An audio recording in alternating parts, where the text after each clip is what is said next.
This is how I write $50,000 emails for my info agency, which, if you don't know what that is, it's basically just marketing for info products. So, courses, mentorships, one on one coaching, all of that sort of stuff. This is how I write emails for it. Personally, I love writing emails. I think it combines a lot of really fun things like writing. I like writing, and then also marketing. Two of my favorite things. So, I have my hoodie on because it's cold inside, and I'm here with my pet squid. So, yeah, we're just going to hop straight into this. It's broken down into four main parts. As you can see, I have them color coded. Let me find a place to put this.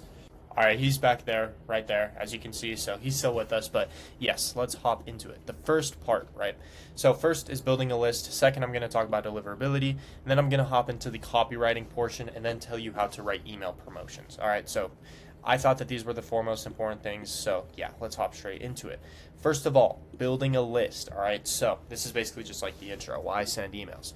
First of all, it's another touch point, right? So as you probably know, like touch points are very important, like having email, having SMS, having YouTube, having Instagram stories, just another opportunity for them to know about you because hardly anyone knows your name. You know, Hormozi talks about that one time where he was doing this entire book launch. He went on a walk every day and like two people would spot him each walk, and out of like the 60 people, only one person knew he was launching a book, and that's Alex Hormozi. I promise your creator or whoever you're working with or yourself is a lot smaller than that. So yeah, you need to promote, right? And then also, some people check email more than they check social media, believe it or not. It creates an ecosystem and fills holes in your pipe. So if you look at business like a pipeline, it's just like leading into the bucket is the sale. The more water you pour into it, the better, but there's holes in it where water drips out. It can fill holes in your pipeline. So let's say a churned member, for example, that's a water that falls out of the pipe. You can fill that hole by having like a reactivating email sequence that helps him get back into the program, right? So it fills those holes in your pipe everywhere pretty much. You can have an email sequence for a couple different places. You don't want to have too many email sequences, of course, because a lot of people think like, oh, I'm going to have 15 email sequences for whatever the person does. No, you really only need like 3 or 4, but it helps fix those holes. Of course, there's better and other ways to do it as well, but yeah, it creates an ecosystem where like it just keeps leads in your pipeline. Creates an ecosystem. It's also versatile, right? So you can use it to raise awareness, you can use it to nurture leads, you can use it to convert leads, all sorts of stuff. So there's a lot of things you can do with emails. And also writing is fun, like I said. That's just a personal preference though. So forms of collecting emails, a newsletter, of course. You can have like the actual lead magnet itself is the fact that you're going to send emails out. You can have a lead magnet, and so that's like a free training, you know, some sort of like playbook, ebook, whatever. You collect their email. A wait list. And so you're like, give me your email, and then you'll be on the wait list, and then I'll email you whenever the product is out. And also non-consensually, so just stealing their email. Like, what would be a good one? Like if you're in the Instagram DMs and you're like, hey, what's your email, just so that I don't lose you. Non-consensually. I mean, you're asking for their email, but you're not, like, they don't know you're emailing them. So when to write emails. Sales sequences. This is the most important one. This is the most amount of times I'll ever write emails. I do emails for each and every client, but I don't always do email marketing, but I always do sales sequences. So post call, some sort of onboarding sequence, just to help them get results, improve consumption rates, and make it more likely for them to have a good time in the product. Pre-call, so high frequency content hammering as well. They book a call, you just want to hammer them 5 to 6 emails a day, just give them a bunch of free content. A new email, so like once you grab their email, an onboarding list that just improves your deliverability, gets them to convert pretty simply, gets them in your ecosystem, shows them your best YouTube videos, all that type of stuff. And then onboarding, which is basically like the same as post call. I guess by post call, I meant more so like if you don't close, have a follow-up sequence so that you keep the person in your pipeline and maybe they'll hop on a sales call with you later down the road. Promotion windows is also a big one. So you can call these relaunches, you can call them limited time promotions. Like if you see what Iman Gadzhi did with WAP, that's a really good time to send emails. Just send out a couple of emails, like one a day for the promotion window, and then you can stop sending emails. Hiring as well. I used emails to actually hire a couple of clippers. You can use emails to hire all sorts of leads. And then also 2 to 3 times a week as a newsletter. So you just give value in a story, and then also short CTAs in each email, right? Pretty simple. This is just like the basic email marketing that's going to keep people in your pipeline, give them more value, get them more warmed up to you, and maybe help them convert. But other than that, I use it for all of these reasons. So that is building a list, basically just the intro. Deliverability. This one's very important. Okay, why does it matter?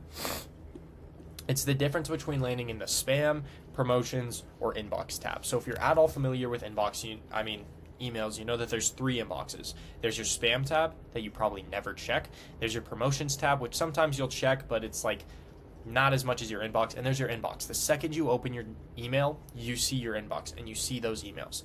Those are the ones you're way more likely to open. It's literally the difference between 10% in the spam, 20% in the promotions, and 70% in the inbox. So if you're landing in the spam right now and you're making 10K a month off emails, just by fixing your deliverability, you can be making 70K a month. It's a 7x, okay? Very, very worth it. Plus, spam feels salesy. Like if you see, you're probably not going to buy anything from your spam folder. You could definitely buy something from your inbox folder. So yeah, how to actually improve your deliverability. This is really all you need to do. First, clean your list, okay? So if you're working with a guy and he has an email list of 100,000 followers, this is the first thing you want to do. Basically, you want to remove all of the spam emails that will never open an email, because obviously they're never going to open your emails. So they're keeping your open rate low and incorrect, like not accurate. But then also it's going to convince Google that your emails are spammy, because they're going to be like, they're sending out 100,000 emails, only 10,000 people are opening them. This is a spam email. So it even lowers the deliverability rate for the people who are probably going to open your emails at some point. So to do this, I would just look up like an email list cleaner on Google. I don't have a specific one that I use, but it's also hard to improve deliverability when half of your list is guaranteed to never open your email. You can't really optimize it, because Google is always going to think that since so little people are opening your emails, they're spamming. So yeah. The most important one, when you're collecting emails, get replies on the first email.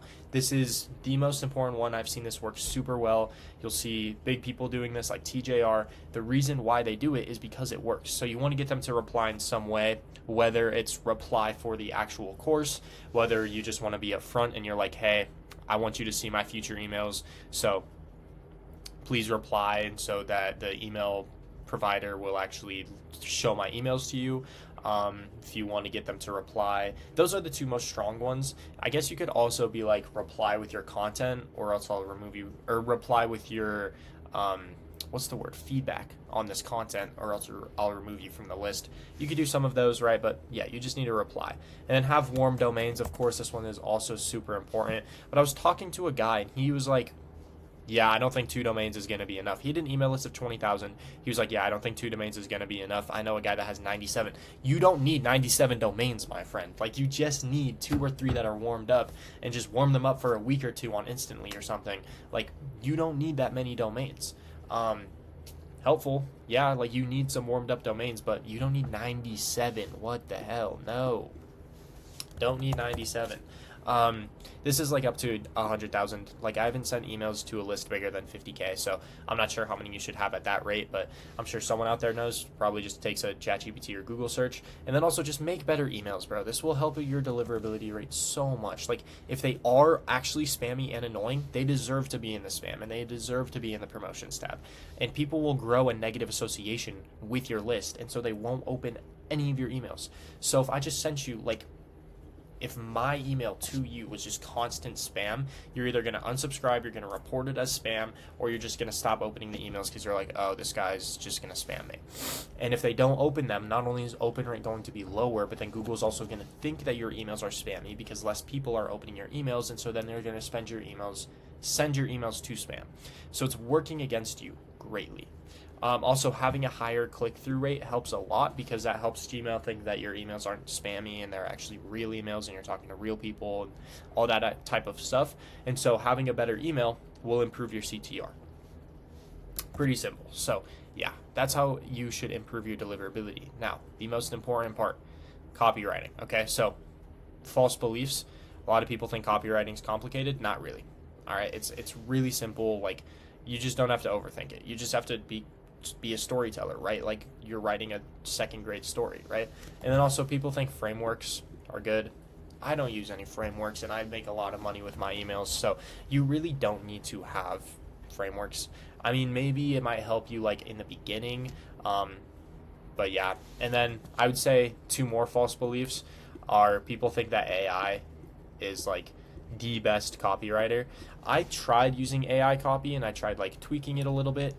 It felt like it was great copy, but click-through rate and open rate was half. It was bad. Like, the emails were way worse. Even though I felt like they were better, which is weird. So maybe once AI improves a little bit, and I was using Claude, I wasn't using Poppy, so maybe Poppy's a better email copywriter. But and then what was the other false belief that I was gonna say? Oh yeah, copywriting is the difference between like 7 and 6 figures. Not really. Like copywriting, you just need like 8 out of 10 copywriting. Like 10 out of 10 copywriting isn't gonna take you from 6 to 7 figures because it has a lot more to do with like your ecosystem, the content that you're giving them. Your systems, like really the copywriting is there, but you want to have a good environment, so you want to warm them up a lot. They have to be like sold on your product already. Like it's kind of rough, but kind of like Jason Fladlien, it's not entirely his exact words that he uses, because sometimes, yes, he uses hypnotic selling and it'll do that small 1% difference, which can in the big leagues lead to 6-figure profits. But most of it is just the fact that he has a good framework, he has a stupid good offer, and he's good at like using different vocabulary to talk one to many. So yes, copywriting is important, but it is not the end all be all. Focus more on other things as long as your copywriting is good. It doesn't need to be great. So how to write 6-figure email copy. First of all, storytelling is key, okay? People love stories. The best speeches, every college speech you go to, at every graduation party, and the best speeches, Martin Luther King's speech, they all have stories, all right? Hollywood spends billions, maybe more, maybe tens of hundreds of billions on just making good stories. Entertainment, movies, they're just stories. It captures people's attention and people love stories. So be interesting, tell the story like it's a legend, exaggerate the truth ethically. So a good one would be like the difference between I went on a walk and I saw this guy and he seemed a little sad. Instead be like, I was going on this walk and this guy next to me just seemed devastated. Like I was wondering if his whole family got hit by a car. You get what I'm saying. I can't come up with a good example on the spot. But yeah, just exaggerate the truth a little bit so that you make the story a little bit better. Use senses, so like the smells, what you see, hearing, audio, emotions, and relevance, all that sort of stuff, right? And then also treat your audience like they're 5. Use language no larger than 3rd grade.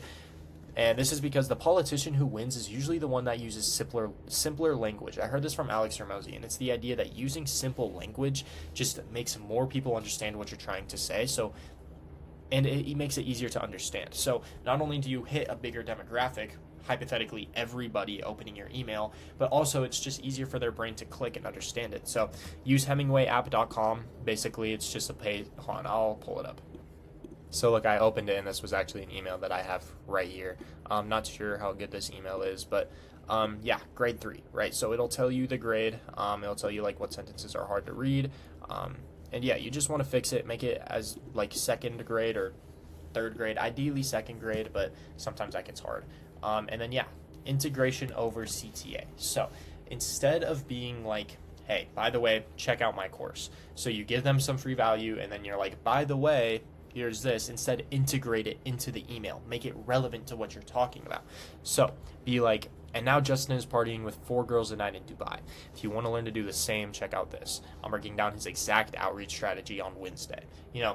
Some sort of integration. Of course, there's a bunch of other ways you can do integrations. Just make sure it makes sense with the email. Like it just flows into it. Doesn't like take a break to CTA. Because people don't like CTAs, but integrations are more smooth. Also, you have to have must-click subject lines. So keep it relevant, so don't be completely clickbaity, but have immense curiosity, as in they can't sleep if they don't open that email. Has to be intense, right? And then also use the pre-subject line to build onto that curiosity. So you probably know what a pre-subject line is, so I'm not going to go into that. I recommend you write the subject line after you write the rest of the email, just because like you want to keep it relevant, and oftentimes you can see the email and then you'll think, okay, the most interesting part of this, I'll put into the subject line, something like that. And then make sure you're giving value, of course. Unless you're running a big promotion sequence, they need to get a really big reward for opening your email. Because oftentimes promotion sequences, you have privilege, you have the opportunity to promote, because you're really just letting them know, hey, the date is closing soon, the doors are closing soon, the doors are opening soon, this is the final day, price is going to increase. Like, you're ethically just letting them know of the urgency that's actually about to happen. So other than that, you want to have value in every single email. Share some sort of lesson, a nugget of info, a strategy, a free resource, etc., etc., etc. Just because you want them to have a positive association with your email. You want to give them a reward for opening your email so that they start opening your future emails. Teach them to open your emails, basically. And then, you also want to repurpose content. Just like your YouTube videos, your courses, all that type of stuff, repurpose it. You also want to implant beliefs, okay? So usually when you're writing emails with the hope of closing the person in the future, you're planting beliefs, business propaganda, content marketing. Jeremy Haynes goes really deep into this, but it's basically you want to kill false beliefs, kill objections, and give them self-belief and educate them. So basically just you have a total addressable market, right?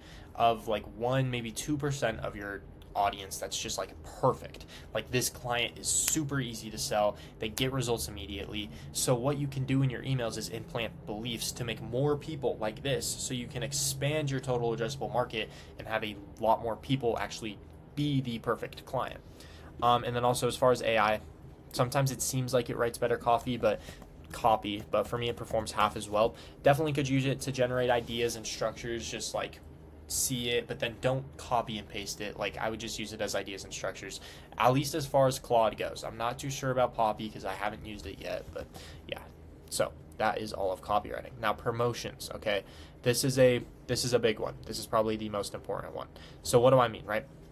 Promotions, these are like windows when you have a good reason to promote hard. So you're launching a product, you're relaunching a product, there's a certain like thing going on, events as well, so like a certain webinar, special guest, all of this type of stuff.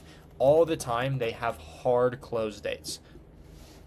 So a very specific date when this promotion is no longer going to be happening. They can't get the specific offer, they can't get the specific price point, they can't talk to this specific person, they can't get this specific feature, all that type of stuff. And so what we're trying to do is quickly advance them through the sales process during this promotion date. So this is how to write promotions. Don't be afraid, okay? So promote hard. You have an ethical reason to. You're just letting them know that the end date is coming. You are physically just letting them know, like, hey, you can't get in on this. And if you actually have conviction with your product, which you should, then you're just trying to get them in before the final day. So just an example, you interview Dan Coe, right? I know that Russell Brunson did this. You are just hard promoting that today's the day you're going to interview Dan Coe, and if they don't get in, they're not going to be able to listen to this interview because you're not posting it anywhere and it's not going to happen again for a while. And then also, manipulation isn't unethical. I want you guys to understand this, right? So assuming that you actually tried with your product and you're actually trying to change people's lives, manipulation is okay. As long as you're not scamming and as long as you're getting real results, you're just manipulating people to get in and help people out. For example, parents manipulate children, right? Like, they manipulate, like your dad will manipulate you to go to bed on time, to eat healthy, because he knows it's what's best for you and he just wants the best life for you, and so he'll manipulate you so that you can have a better future. Laws manipulate citizens so that the society can be better and everything can work out. Manipulation is okay, especially in marketing, as long as your product is good. As long as your product is good, because you're just helping them have a better future. You're just manipulating them to have a better future, and you should have a moral responsibility to get your product in front of as many people as possible if you actually have conviction in it. And then, you could set up to 6 emails a day before open rates diminish as well, but I would be very careful. I don't usually do this during promotions. Some days I'll send 3 or 4, like on the end date, like on the very last day, I'll probably send 4, but be careful. I wouldn't send up to 6. I only really do that for sales processes, like pre-call sales systems. Sales sequences, I mean, but it also depends on the list, so make sure you test it out before you quote me. And then, sell them on the close date, right? So this is how I would do it. You want to use urgency, you want to use another urgency, and you want to use a lot of urgency, okay? A lot of urgency. A good marketer uses one type of urgency, a great marketer uses multiple types of urgency. So just to list a few, today, or tomorrow's the last day you're going to be able to get in. The doors are closing. Tomorrow's the last day you're going to be able to get in the price point. The price is never going to be this low again, never going to be this cheap again. The next webinar is coming up in a week. The next mastermind is coming up in a week. So if you don't get in, you're going to miss both of those. Your competitors are currently getting ahead of you as we speak. The opportunity is expanding as we speak. So a whole lot of types of urgencies that you can do. Also use scarcity, of course. So if you're not going to limit how many people can join your program, maybe at least limit just one feature in it. So we only have XYZ amount of softwares, XYZ amount of stores that we can build out, XYZ amount of whatever. Use FOMO as well. Like have people want to FOMO into the product, like they see what's going on inside, they want to get inside. And then also monetize results, right? Because at the end of the day, there's going to be a lot of skepticism. The best thing that kills skepticism is not marketing, it's not selling harder, it's just giving them real results, and then they'll join. Because oftentimes they're pretty much sold emotionally, because assuming you're pretty decent at marketing, they're probably sold emotionally, but they need to make a logical decision, and you physically cannot do that without giving them results. Even if you give them a really good offer, it's not logically make sense. It doesn't logically make sense if there's no results. And then create a reality. Now this is interesting, right? So each email should build onto one another, but not require the email before it, like a good TV series, right? So create, like, your promotion should be unique. It shouldn't just be like you sending an email every day where you're just doing a promotion. No, but they could build onto one another. So the first email is like, look, I saw this off of one guy, so I'm just going to steal it. He was like, look, the industry is broken. And in next email, I'm going to show you how it's broken. And then he breaks down how it's broken. And in the next email, I'm going to show you how to take advantage of it. Breaks it down. As you remember, I said that the industry is broken. Now here's how you can take advantage of it. In the next email, you get what I'm saying. It's like a new reality. This reality is that the industry is broken. So now people are reading this and they're like, shit, the industry is broken. And then they read the email, they see that the next email is coming, they're like, I need this next email. They're going to open the next email, and it's slowly going to build together in their head a story and a different reality. This also applies to sales as well, like having a separate reality that your person can just step into. It's hard to maintain though, because one thing and the reality is gone. But let's say you're hopping on a sales call, you're joining a luxury sports group, all right, the colors should represent luxury. The person that they're talking to on the phone maybe could be British, because that's seen as more luxurious, maybe English. The softwares that they use are more luxurious and not like Telegram. Having a reality that builds onto itself is like 301 of sales, Alex Hormozi says. Also have a messaging common theme for the promotion, like I was saying, like industry is broken, AI is taking over, that type of stuff. Yeah, so the industry is broken, interview with the greatest marketer, a new path has been found. So let's say that you're launching a new product, and it's basically just like a new way to make money with real estate, like digital contract flipping. Hold on. Sorry, I had to sneeze. Yeah, like a new business model, like different type of e-commerce, all that type of stuff. That's also a different common theme that you can have. And then make sure you also hype up the next email, refer to previous emails, and tease future emails, all that type of stuff, right? Because you're creating this ecosystem, and that's really going to boost your open rate. And then also, this is probably the most important one, make sure you have a good reason for your urgency and your scarcity. It's not just like, hey, the doors are closing tomorrow. Hey, I'm only selling 20 spots. No, it's the doors are closing tomorrow because I need to put all of my time into the people who are currently joining. And we're only taking 20 people right now because we want to keep it very exclusive. This is going to be the founding fathers and the testing group. And the price is going to increase because from here on out, I'm going to spend all of summer just putting 1,000 hours into the course. And so obviously it's going to be worth a lot more. You get what I'm saying, right? Have a good reason. And so that is how I would write $50,000 emails. Hopefully this makes sense to everybody. I did put a good amount of time into this. So yeah, hopefully this makes sense. If you have any questions for me, go to the description, DM me on Instagram. I'm happy to network and just help out anyone, whether you're a content creator, growth operator, running your own info agency, email copywriter, whatever. Happy to answer any of your questions. But yeah, peace, guys. Oh yeah, peep the squid, by the way. Say goodbye to the squid. Bye, squid.